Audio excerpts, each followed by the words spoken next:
আসসালামু আলাইকুম। সবাই কেমন আছেন?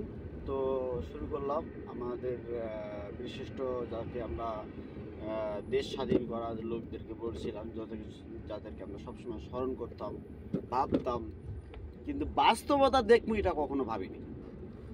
বাস্তবতা কেননা সেই একটা ইতিহাস পড়ছিলাম, ইতিহাসের বই পড়ছিলাম, আমি মেজর ডালিম পড়ছি।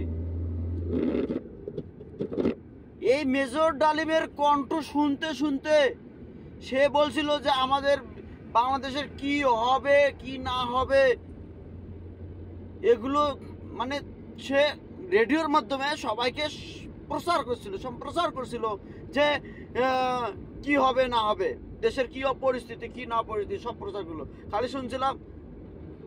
তার কণ্ঠটা শুনতে আমি মেজর ডালিম বলছি, আমি মেজর ডালিম বলছি। কিন্তু যখন আপনার হচ্ছে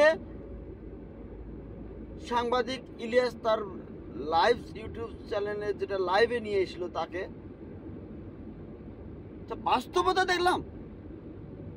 ও মাই গড, 49 বছর পর তার কণ্ঠ এক কণ্ঠ, ও মাই গড।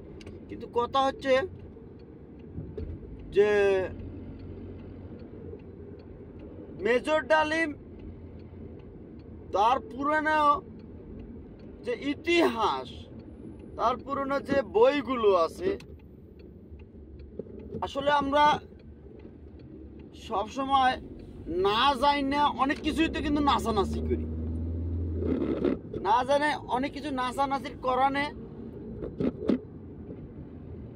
আর যেটা পুরানা হিস্টোরি বা পুরনো ইতিহাস, পুরনো যে ইতিহাস ছিল সেগুলো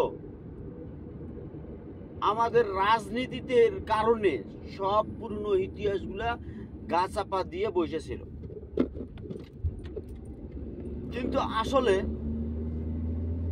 বাস্তবতা কি জিনিস তা বুঝতে পারলাম ইতিহাসটা।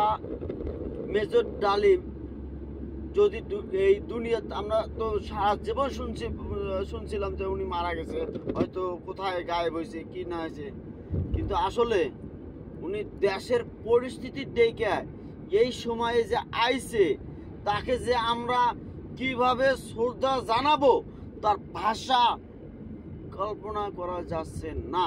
তাকে কিভাবে সম্মাননা দেওয়াটা দরকার, আমাদের প্রত্যেকটা বাঙালি, প্রত্যেকটা বাংলাদেশের লোক, প্রত্যেকটা মুসলমান, প্রত্যেকটা মানুষকে তাকে এমন একটা সম্মাননা দেওয়াটা উচিত যা বলার বাইরে।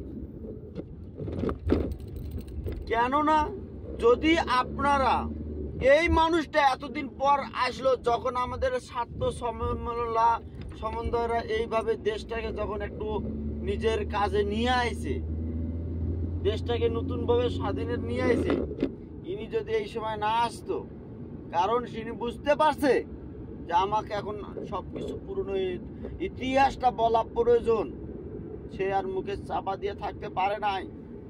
কেননা পুরনো ইতিহাসে অনেক কিছুই হয়ে গেছে, পুরনো ইতিহাসে অনেক কিছুই হয়ে গেছে। কিন্তু আমরা কি করি, আমরা রাজনীতির কারণে পুরনো ইতিহাসটাকে নষ্ট করে ফেলাইছি। পুরনো ইতিহাস আমরা ভুলে গেছি, পুরনো ইতিহাস কি জিনিস সেটা আমরা ভুলে গেছি। কিন্তু আসল সত্য কত কখনো চাপা থাকে না। এই শুধু রাজনীতির কারণে দেশ ছাইরে চলে যাওয়া লাগছে তাকে।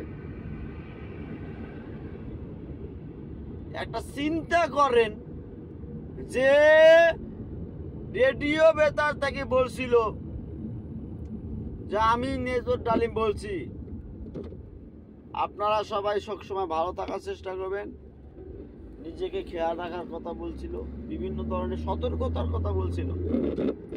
কিন্তু আসলে আমরা বাস্তবতাটা এখন কি শুনলাম, পুরনো ইতিহাস শুনে আমরা কত কিনা আলোচনা করছিলাম, কিন্তু বাস্তব যখন আসলে সত্যিকারের ইতিহাসটা শুনি তো নিজেকে স্যালুট স্যার আপনাকে। মেজর ডালিম স্যার, আপনি সারা জীবন আমাদের ইতিহাসের পাতায় লিখে থাকবেন, আপনাকে কেউ ভুলবে না। আমাদের বাংলাদেশ স্বাধীন হওয়ার কথা আপনাদের কাছ থেকে কেউ ভুলবে না। আমাকেও ভোলার জন্য চেষ্টা করছে অনেক রাজনীতিবিদ, যা চাপাবাজ দিয়ে তারা ছিল। ঠিক আছে, আপনাকে স্যালুট জানাই সব সময়।